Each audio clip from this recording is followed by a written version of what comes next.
भारत में आज के रावण का एक और रूप गरीबी और भुखमरी भी है।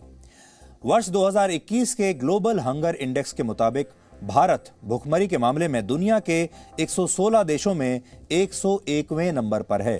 पिछले वर्ष भारत इसमें 94 नंबर पर था और इस इंडेक्स का यह दावा है कि इस मामले में भारत के पड़ोसी देश पाकिस्तान, नेपाल और बांग्लादेश भी भारत से अच्छी स्थिति में है। यानी इस साल भारत की रैंकिंग गिरी है, भारत का प्रदर्शन खराब हुआ है और इस इंडेक्स में नेपाल और बांग्लादेश 76वें नंबर पर हैं, जबकि पाकिस्तान की जो रैंक है वो 92 है। भारत की स्थिति सिर्फ 15 देशों से अच्छी है और इनमें अफगानिस्तान, नाइजीरिया, कोंगो, सोमालिया और यमन जैसे देश हैं। लेकिन भारत सरकार ने इस ग्लोबल हंगर इंडेक्स का आज पुरजोर विरोध किया है, खंडन किया है और कहा है कि इसे तैयार करने के लिए जो गणना की गई है, जो फॉर्मूला लगाया गया है, वो सही नहीं है।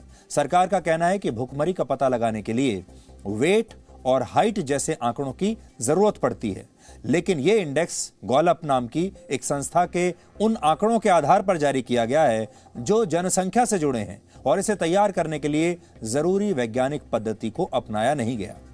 ग्लोबल हंगर इंडेक्स में कहा गया है कि भुखमरी के मामले में भारत की स्थिति बहुत चिंताजनक है और कोविड-19 के बाद से हालात ज्यादा बिगड़ गए हैं। लेकिन एक सच ये भी है कि लॉकडाउन के दौरान प्रधानमंत्री गरीब कल्याण अन्न योजना के तहत भारत के 80 करोड़ लोगों को हर महीने 5 किलो मुफ्त अनाज दिया गया और ये योजना आज भी चल रही है और इस पर अब तक 2,27,000 करोड़ रुपए खर्च हो चुके हैं और भारत के रक्षा बजट का ये 64% है। इसके अलावा लॉकडाउन के दौरान देश की 20 करोड़ महिलाओं को 3 महीने तक हर महीने 500-500 रुपए की आर्थिक सहायता भी दी गई थी।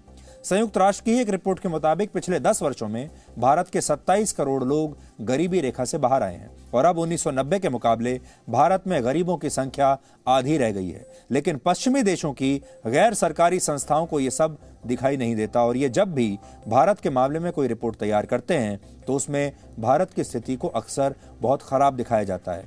हम ये नहीं कह रहे कि भारत के सभी लोगों को अब भरपेट भोजन मिल रहा है या भारत से गरीबी पूरी तरह से मिट चुकी है या भारत में भुखमरी नहीं है, हम ये नहीं कह रहे है। लेकिन जितनी खराब स्थिति इन अंतर्राष्ट्रीय रिपोर्ट्स में दिखाई जाती है, उतनी खराब स्थिति भी भारत में नहीं है। एक समय था जब भारत के लोग, भारत की सरकारें इस तरह के रिपोर्ट्स को चुपचाप स्वीकार कर लिया करते थे। तब ये पश्चिमी देश किसी बड़े प्रोफेसर की तरह हमें नंबर देते थे और हमें लेक्चर भी देते थे और भारत चुपचाप इनकी बातों को स्वीकार कर लेता था, क्योंकि आप सब जानते हैं कि पश्चिमी देशों की जो बड़ी बड़ी संस्थाएं हैं ये समझती हैं कि इनके पास पूरी दुनिया को आंकने का लाइसेंस है। उन्होंने अलग अलग तरह की रिपोर्ट्स बना के रखी हैं।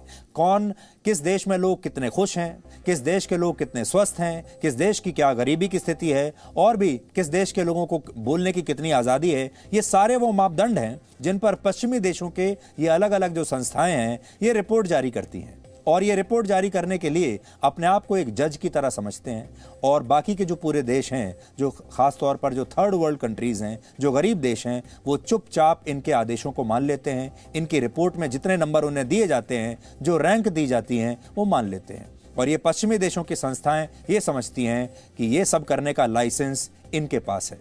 लेकिन अब वो जमाना चला गया, ये नया भारत है और अब भारत ऐसी रिपोर्ट्स को और ऐसी संस्थाओं को और ऐसी देशों को अच्छी तरह से वापस जवाब देना सीख गया है। इसलिए पहले आपने सोचा होगा, कभी सुना नहीं होगा कि भारत सरकार ने इस तरह का कभी कोई बात कही हो, लेकिन अब भारत जो है वापस जवाब देता है और इन संस्थाओं को यह भी बताता है कि आपकी रिपोर्ट गलत है।